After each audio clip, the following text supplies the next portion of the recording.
जहां भी होंगे वो तुम्हारे पास आ जाए।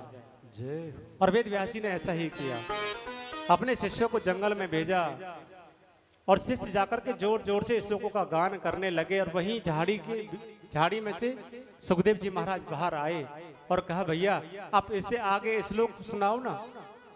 तो शिष्य कहने लगे कि इससे आगे आपको सुनना है तो आप हमारे गुरु के पास आओ। जय हो। जैसे सुखदेव जी महाराज उन शिष्यों के साथ वेद व्यास जी की तरफ आने लगे और वेद व्यास जी ने अपने पुत्र को आते हुए देखा तो हा पुत्र चिल्लाने लगे। और सुखदेव जी फिर वापस जंगल में भागना चाहते हैं। वहीं पर नारद जी ने कहा कि आप इन्हें पुत्र कहकर के मत बुलाओ, आप इन्हें शिष्य कहकर के बुलाओ। तो वेद व्यास जी ने कहा कि बेटा शिष्य सुखदेव आप मेरे पास में आओ।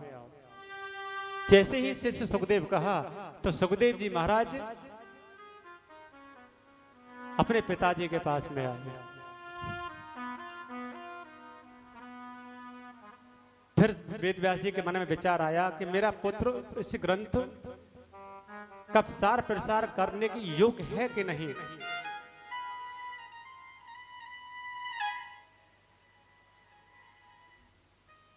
तो सुखदेव जी महाराज को जनक जी महाराज के पास भेजा और जनक जी महाराज ने सुखदेव जी की परीक्षा ली। और जनक जी महाराज ने वेद व्यास जी से कहा कि तुम्हारा पुत्र इस कथा का सार प्रसार संसार में बड़े प्रेम के साथ करे। बोलो सुखदेव जी महाराज की जय हो। तो यहाँ पर सुखदेव जी का पूजन होता है। हमारे भैया जी सुखदेव जी को आज गए पहुंचे और जिन्होंने आज पूजन कराया था वो आए भी या नहीं आए? प्रधान जी हैं गए? चलो कोई बात नहीं, और सब लोग हैं बुजुर्ग बैठे हुए हैं, ये कर देंगे। बोलो सुखदेव जी महाराज की जय हो। कि सुखदेव तुम महामनो ज्ञानी, देखिए जो हमारे बुजुर्ग बैठे हुए हैं वो सुखदेव जी का पूजन करने के लिए आए और उनके बाद में जो हमारी माता हैं वो पूजन कर लेंगी। आप लोग आ जाएं बारी बारी से। कि सुखदेव तुम महामनो ज्ञानी, महिमा तुम्हारी जगत जानी। देखिए मैं नाम तो किसी का जानता नहीं हूं, जब मैंने आप लोगों के लिए बोला है तो आप लोग पहले आए। यदि मैं माताओं को बोलूंगा तो माताएं फिर बहुत टाइम लग जाएगा।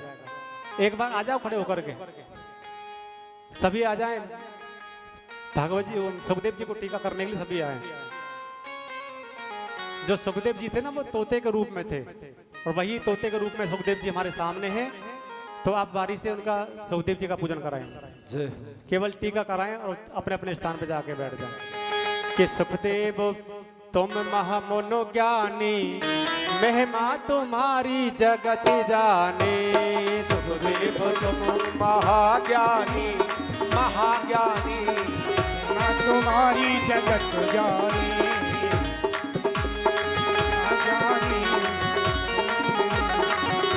तुम्हारी जगत जानी। सुखदेव तुम महामुन ज्ञानी, महिमा तुम्हारी जगत जानी। सुखदेव तुम मुन ज्ञानी, महिमा तुम्हारी जगत जानी। राधे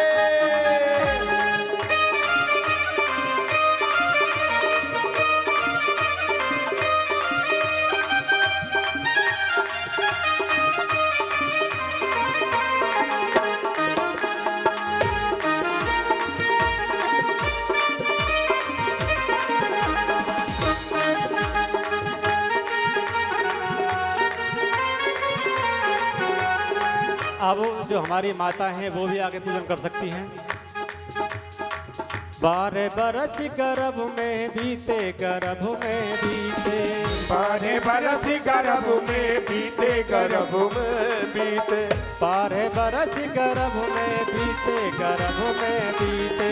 12 बरस गर्भ में बीते, गर्भ में बीते। हरि नाम अमृत पीते रहे, पीते पीते रहे पीते।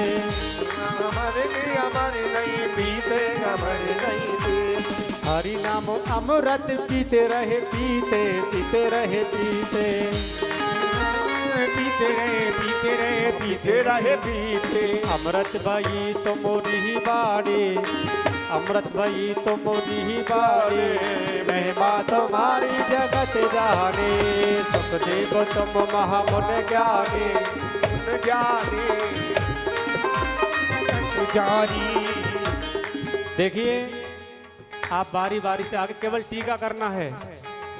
तुम्हारे पास कुछ चढ़ाने हो तो चढ़ाओ, नहीं हो तो मत चढ़ाओ, लेकिन टीका जरूर करें।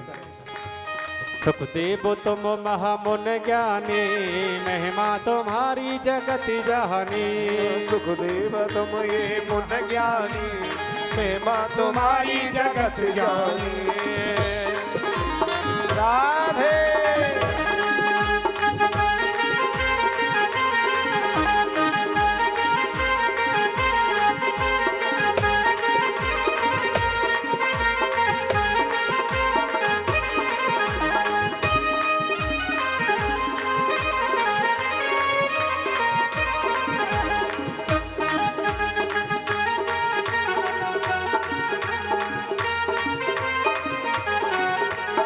सर्प से डरे परीक्षित राजा, परीक्षित राजा, सबसे बड़े परीक्षित राजा, परीक्षित राजा।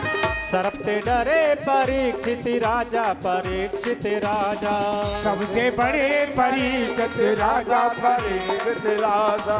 सुन के कथा सो कि भय भागा, को कि भय भागा, सुन के कथा शोक सब भागा, शोक सब भागा। अमृत भई तुम मोरी बाणी, अमृत भई तुम मोरी बाणी, महिमा तुम्हारी जगत जाने, सुखदेव तुम महामुन ज्ञानी, मुन ज्ञानी, महिमा तुम्हारी जगत जाने।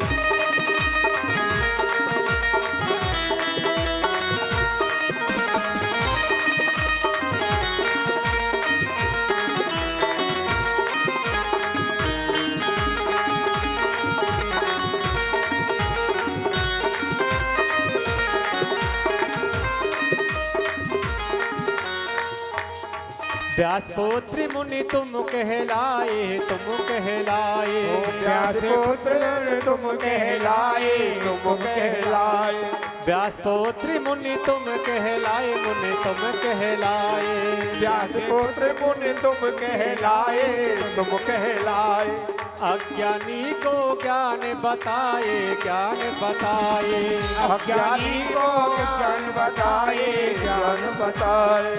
अज्ञानी को ज्ञान बताए, ज्ञान बताए, अज्ञानी को ज्ञान बताए, ज्ञान बताए।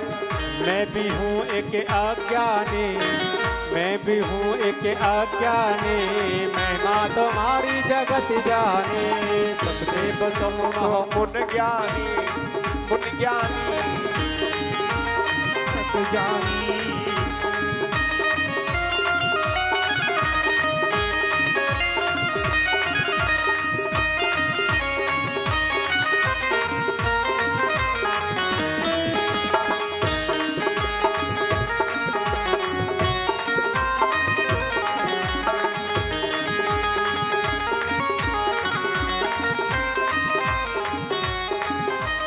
हरि की कथा सुनाने वाले, प्रभु की कथा सुनाने वाले, तुमको लाखों प्रणाम, तुमको लाखों प्रणाम। हर की कथा सुनाने वाले, प्रभु की कथा सुनाने वाले, तुमको लाखों प्रणाम, तुमको लाखों राधे।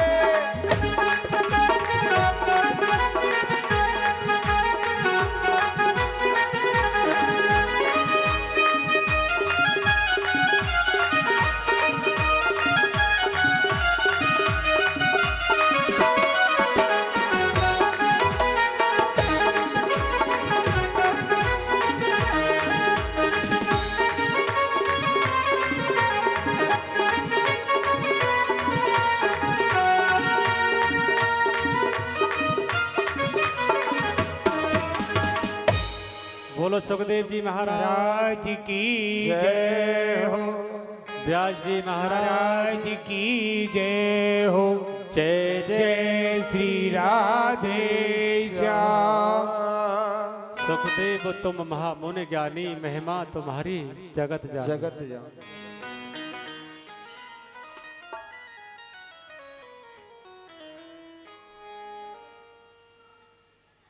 उससे आगे कथा में प्रवेश करते हैं।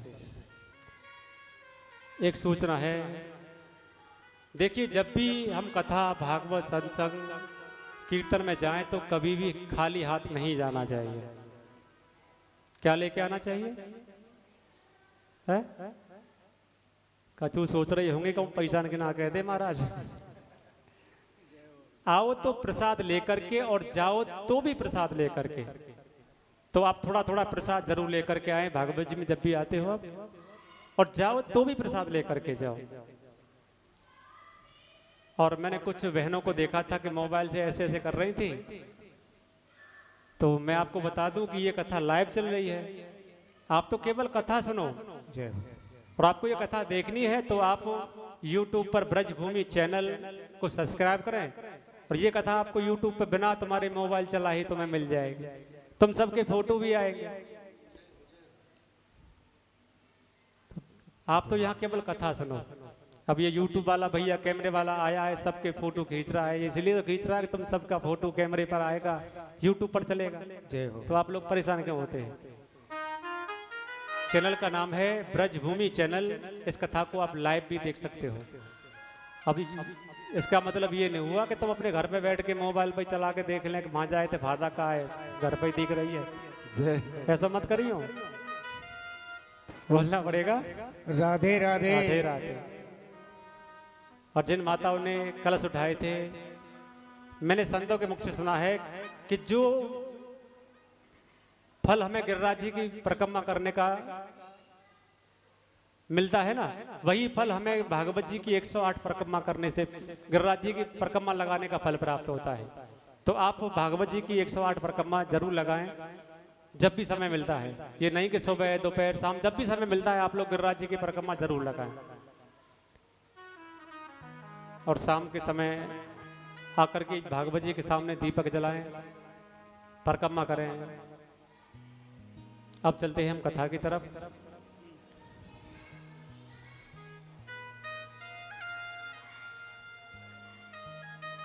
सूत जी महाराज 88,000 संतों को कथा श्रवण करा रहे हैं। इधर सनत कुमार जी भक्ति माँ के पुत्र ज्ञान और बैराग को कथा श्रवण करा रहे हैं, और मुख्य जजमान के रूप में स्वयं नारद जी बैठे हुए हैं।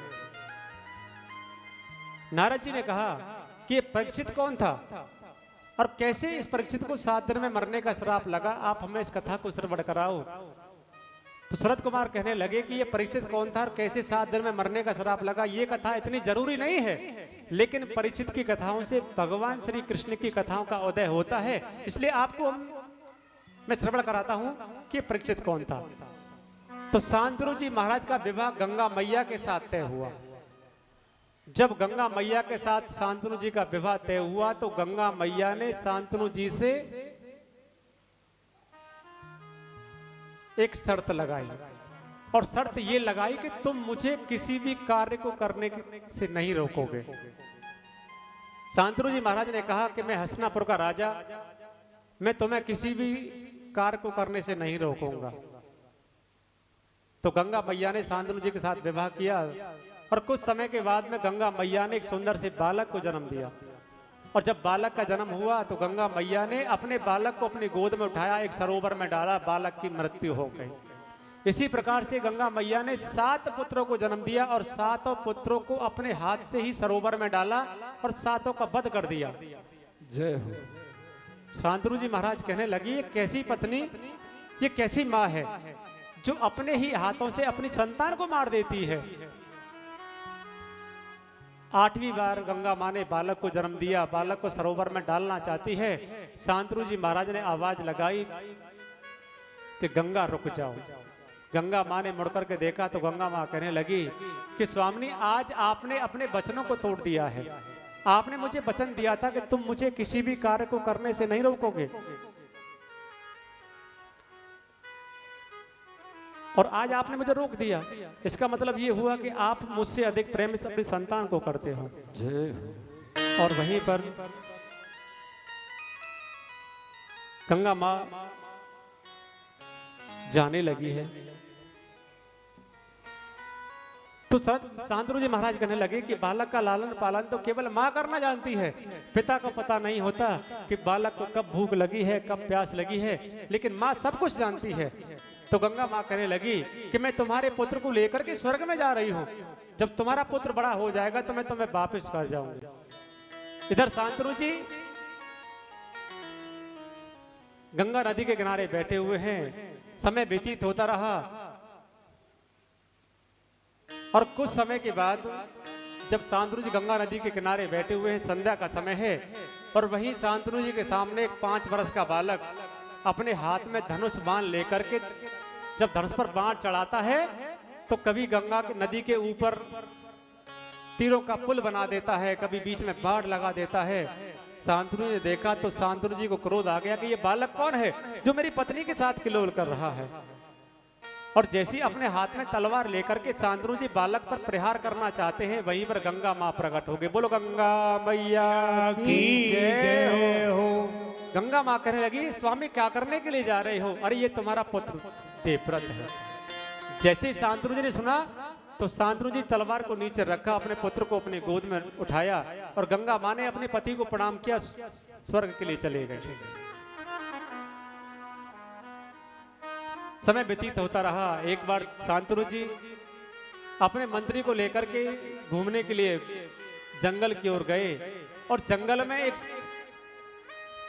एक सरोवर और सरोवर में एक सुंदर नाव और नाव में एक सुंदर कन्या बैठी हुई है। तो शांतनु जी रथ से नीचे उतरे, नाव में जाकर के बैठे और कहा कि देवी आप मुझे दूसरे किनारे पर छोड़ दो। तो उस कन्या ने नाव को आगे बढ़ाया, दूसरे किनारे पर जाके खड़ा किया। तो शांतनु जी महाराज कहने लगे, देवी आप मुझे जहां से लेकर के आई हो ना वहीं पर वापस छोड़ दो। तो वो कन्या नाव को वापस जहां से लेकर के गई थी पहले वाले किनारे पर लाके खड़ा किया। लेकिन शांतनु जी कभी दूसरे किनारे की बात करते हैं, कभी पहले किनारे की बात करते हैं। तो वो कन्या कहने लगी कि राजन आप चाहते क्या हो?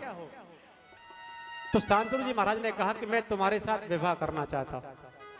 तो वो कन्या कहने लगी कि मैं भीलराज की पुत्री सत्यवती हूँ, जब आपको मेरे साथ विवाह करना चाहते हो ना तो मेरे पिताजी से आज्ञा ले लो, यदि मेरे पिताजी हाँ कर देंगे तो मैं तुम्हारे साथ विवाह कर लूंगी।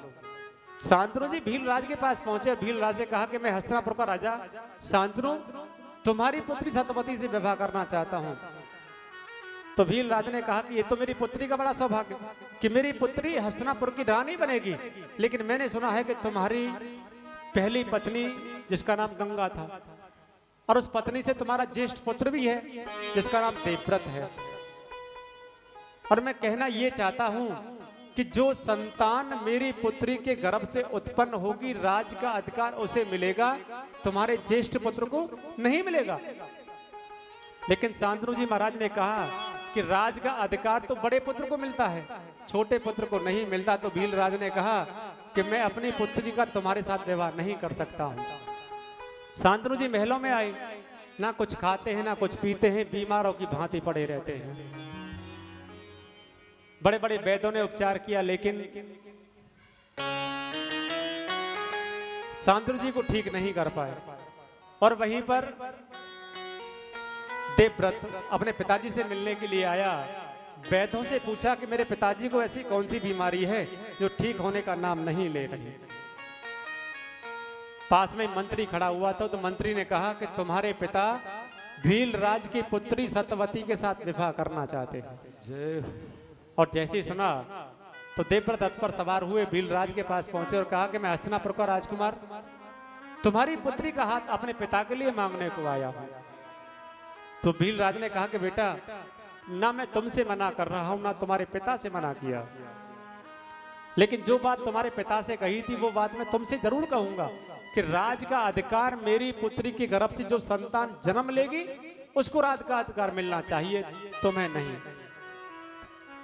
तो देवव्रत ने कहा कि मैं तुम्हें वचन देता हूं कि जो संतान तुम्हारी पुत्री के गर्भ से जन्म लेगी राज का अधिकार उसे मिलेगा, मुझे नहीं चाहिए। भीलराज ने कहा कि मैं तुम्हारे वचनों पर विश्वास करता हूं, लेकिन कल को तुम्हारी संतान ने मेरी पुत्री की संतान को मार करके राज का अधिकार अपने हाथ में ले लिया तो आज देवव्रत जी खड़े हुए और कहा कि मैं आकाश पृथ्वी सभी देवताओं को साक्षी मान करके ये प्रतिज्ञा करता हूं कि अजन ब्रह्मचर्य का पालन करूंगा, कभी विवाह नहीं करूंगा। जय देवताओं ने आज देवव्रत के ऊपर पुष्पों की वर्षा की और भीलराज ने सतवती को देवव्रत के साथ भेज दिया। और जब शांतनु जी महाराज को पता चला कि मेरे पुत्र ने भीषण प्रतिज्ञा की है कि अजर ब्रह्मचर्य का पालन करूंगा, कभी विवाह नहीं करूंगा, तो शांतनु जी ने आज अपने पुत्र को इच्छा मृत्यु का वरदान दिया कि जब तक तुम्हारी इच्छा नहीं होगी तब तक तुम्हें मृत्यु छू भी नहीं सकती है।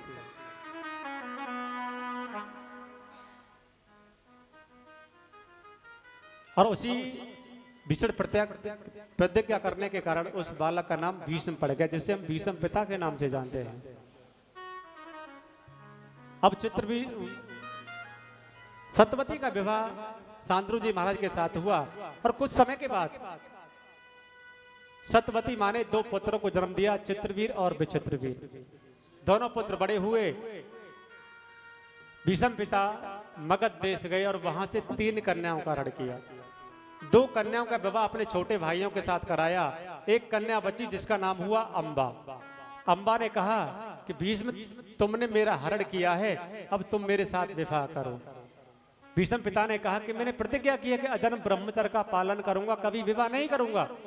यदि आपको विवाह करना है तो आप मेरे छोटे भाइयों से विवाह कर सकती हो। छोटे भाइयों के पास पहुंची तो उन्होंने मना किया।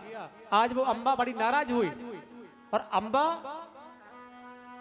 बाबा परशुराम जी के पास पहुंची और बाबा परशुराम जी से कहा, यदि कोई क्षत्रिय कुमार किसी क्षत्रिय कन्या का हरण करता है और हरण करने के बाद में विवाह ना करे तो उसे क्या दंड मिलना चाहिए? तो वहीं पर बाबा परशुराम जी ने कहा कि यदि कोई ऐसा करता है तो उसे केवल मृत्यु दंड मिलना चाहिए। तो वो अंबा नाम की जो कन्या थी उसने कहा, ऐसा करने वाला तुम्हारा शिष्य भीष्म है, पहले तो मेरा हरण किया, अब मेरे साथ विवाह नहीं करना चाहता है। तो यहाँ पर बाबा परशुराम और भीष्म पिता का युद्ध हुआ। स्वयं भोले बाबा ने आकर के इस युद्ध को बंद कराया। लेकिन जो अंबा नाम की जो कन्या थी जो विवाह करना चाहती थी, आज उसको इतनी गिलानी हुई, वो चाहती है कि अब भीष्म की मृत्यु मेरे हाथों से होनी चाहिए। भोले बाबा की तपस्या की, भोले बाबा को प्रसन्न किया और केवल एक ही वरदान मांगा कि भीष्म की मृत्यु मेरे हाथों से होनी चाहिए। भोलेनाथ ने कहा कि ये वरदान मैं तुम्हें नहीं दे सकता हूं, क्योंकि भीष्म को इच्छा मृत्यु का वरदान है। हाँ, एक वरदान तुम्हें जरूर मिलेगा कि भीष्म की मृत्यु में तुम ही कारण बनोगी। और वही अंबा नाम की जो कन्या थी आगे जाकर के शिखंडी बनी। बोलना पड़ेगा राधे राधे राधे राधे।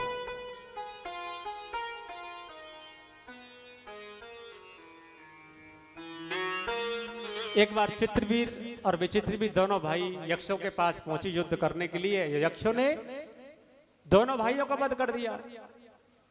अब संतान कोई हुई नहीं थी, उससे पहले ही चित्रवीर और विचित्रवीर दोनों का वध हुआ। सत्यवती माँ भीष्म पिता के पास आई और कहा, बेटा मेरी 2 संतान थी और दोनों ही मृत्यु को प्राप्त हो गई, अब ये वंश आगे कैसे बढ़ेगा? आप विवाह कर लो। भीष्म पिता ने कहा कि मैया मैं विवाह नहीं कर सकता हूँ। तो सत्यवती कहने लगी कि बेटा मेरी कुंवारी की एक संतान हुई थी जिसे हम वेद व्यास जी के नाम से जानते हैं।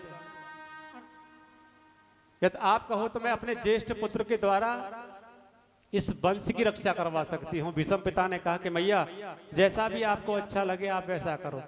तो सत्यवती माँ ने अपने ज्येष्ठ पुत्र बड़े पुत्र वेद व्यास जी को याद किया और वेद व्यास जी एक कमरे में जाकर के बैठे और अपनी माँ सत्यवती से कहा कि मैया अपनी दोनों बहुओं में से किसी एक बहू को इस कमरे के सामने से नग्न अवस्था में निकाल दो, तुम्हारी बहू गर्भवती हो जाएगी।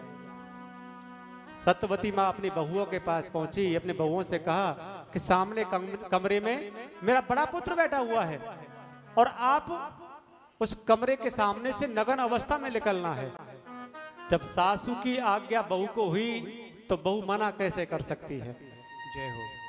कमरे के सामने से जब निकली तो शर्म से आंखें बंद हो गईं। वेद व्यास जी ने कहा कि माँ संतान तो होगी लेकिन जन्म से अंधी होगी।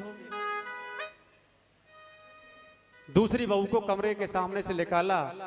जब बहू नग्न अवस्था में कमरे के सामने से निकली तो शर्म से पीली पड़ गई। वेद व्यासी ने कहा कि माँ संतान होगी लेकिन पांडु रोग से ग्रसित होगी। सत्यवती माँ कहने लगी तुमने मुझे 2 संतान दी, एक जन्म से अंधी है और दूसरी जन्म से पांडु रोग से ग्रसित है। अरे कम से कम एक संतान तो अच्छी होनी चाहिए। तो वेद व्यासी ने कहा कि अपनी बहुओं से कहना कि किसी प्रकार की कोई भी लोक लाज मन में लेकर के इस कमरे के सामने से ना निकले। जब सत्यवती अपनी बहुओं के पास पहुंची तो बहुओं ने अपनी दासी को बुलाया और दासी बड़े प्रेम के साथ कमरे के सामने से निकल गई। वेद व्यास ने कहा कि माँ संतान होगी, गुणवान होगी, नीतिवान होगी, बुद्धिमान होगी, लेकिन दासी पुत्र होगी। बोलना पड़ेगा राधे राधे। सबसे बड़ा हुआ धृतराज, जिनका विवाह गांधारी के साथ हुआ। दूसरे हुए पांडु जी, जिनका विवाह कुंती और माधुरी के साथ हुआ। दासी पुत्र हुए विदुर जी महाराज। एक बार पांडु जी वन में शिकार खेलने के लिए गए और जब वन में शिकार खेलने के लिए पहुंचे तो सामने एक हिरण और हिरणी का बड़ा सुंदर जोड़ा पांडु जी ने देखा। और हिरणी अपने पति हिरण को लेकर के एकांत में संसार के भोगों को भोगना चाहती थी, लेकिन कामनाओं को पूर्ण होने से पहले पांडु जी ने हिरण का वध कर दिया। आज वो हिरणी संत रूप में प्रकट हुई और कहा कि राजन, मैं अपने पति को यहाँ एकांत में लेकर के आई, भोगों को भोगना चाहती थी, लेकिन तुमने मेरी कामनाओं को पूर्ण होने से पहले मेरे पति का वध कर दिया।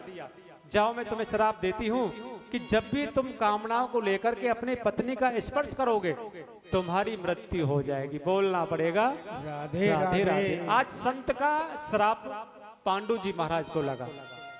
पांडु जी महलों में वापस आए, समय व्यतीत होता रहा। एक बार अपनी छोटी पत्नी माधुरी को देखा और माधुरी के रूप को देख करके पांडु जी अपने आप को बस में नहीं कर पाए। जैसे कामनाओं को लेकर के अपनी पत्नी को छुआ, छूते ही पांडु की मृत्यु हो गई। तो कुंती मां देवताओं का आह्वान करना जानती हैं। तो कुंती मां ने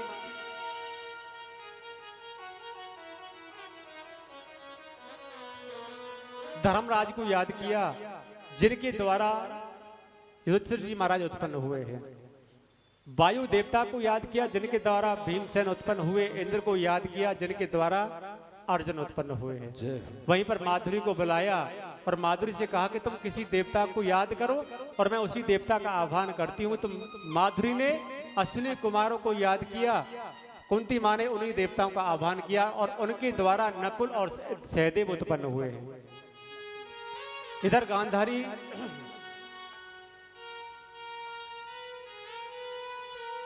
कुछ समय के बाद गांधारी ने एक मांस के पिंड को जन्म दिया। जब मांस के पिंड को गांधारी ने देखा तो गांधारी बड़ी नाराज हुई और उस मांस के पिंड के 100 टुकड़े कर दिए और 100 टुकड़ों को 100 मटके मंगाए। एक एक टुकड़ा सभी मटकों में डाला और 1 बरस के बाद जब मटकों में झांक करके देखा तो उनमें छोटे छोटे बालक खेल रहे हैं। सबसे बड़े पुत्र का नाम हुआ दुर्योधन और सबसे छोटे पुत्र का नाम हुआ दुशासन, जिसमें एक कन्या है जिसका नाम हुआ दुशाला। और दुर्योधन जन्म से ही क्रूर है। वो बार बार यही प्रयास करता है कि कैसे भी 5 पांडवों का वध कर दूं। कभी भोजन में विष मिला करके मारना चाहता है, कभी लाक्षागृह में जला करके मारना चाहता है। बार बार यही प्रश्न करता है कि कैसे भी 5 पांडवों का वध कर दूं। और वहीं पर 5 पांडव वन में निवास करते हैं। संत का भेष बना रखा है और भिक्षा लेकर के आते हैं और वन में निवास करते हैं। एक बार 5 पांडव द्रौपद देश गए और वहां द्रौपदी को जीत करके लेकर के आए। जैसे ही 5 पांडव द्रौपदी को जीत करके लेकर के आए हैं, अपनी कुटिया पर पहुंचे और 5 पांडव कहने लगे कि मैया देखो आज हम क्या लेकर के आए हैं। तो मैया ने अंदर से कह दिया कि तुम 5 बांट लो। जैसे 5 पांडवों ने सुना, मैया दरवाजे पर आई और 5 पांडवों के बीच में एक सुंदर स्त्री को खड़े हुए देखा तो मैया कहने लगी कि ये मैंने क्या कह दिया कि तुम 5 बांट लो। वहीं पर नारद जी आए। नारद जी ने कहा कि मैया आप चिंता ना करो, क्योंकि इस कन्या को श्राप लगा है, ये पांचों ही इसके पति होंगे, क्योंकि पिछले जन्म में भी ये बहुत सुंदर कन्या थी और ये छत पर खड़े होकर के अपने बालों को सुखा रही थी। और उसी समय इसने एक दृश्य देखा, एक गाय जिसके पीछे 5 सांड भागे हुए जा रहे थे। तो इस कन्या ने उस गाय को देख करके हंसने लगी कि ये कैसी गाय है जिसके 5-5 पति हैं। और हंसी की आवाज जब गाय के कानों में पहुंची, गाय खड़ी हुई और मुड़ करके देखा और कहा, अरे मूर्ख, तू मुझे पशु योनि में देख करके हंस रही है। जाओ मैं तुम्हें श्राप देती हूँ कि तू नारी रहेगी और नारी होकर भी तेरे 5-5 पति होंगे। इस कन्या ने श्राप को झूठा सिद्ध करना चाहा। भोले बाबा की तपस्या करने के लिए चले गई, लेकिन भोले बाबा को प्रसन्न करने में थोड़ा समय लगा। जब भोले बाबा प्रसन्न हुए तो उस कन्या को श्राप आया। इसके मुख से 5 बार निकला, मुझे पति चाहिए, पति चाहिए, पति चाहिए, पति चाहिए, पति चाहिए। भोले बाबा ने कहा कि जाओ देवी, तुम्हारे 5-5 पति होंगे। इसलिए ये पांचों ही इसके पति होंगे। बड़े प्रेम के साथ द्रौपदी निवास करती है। इधर 5 पांडवों ने महादानव की रक्षा की थी और महादानव ने 5 पांडवों के लिए एक इतना सुंदर भवन बना करके दिया कि जहां पर दीवार दिखाई देती है वहां पर दीवार नहीं होती, और जहां पर दीवार नहीं दिखाई देती है वहां पर दीवार होती है। जहां पर जल दिखाई देता है वहां पर थल है, और जहां थल दिखाई दे वहां पर जल है। और उसी अद्भुत भवन को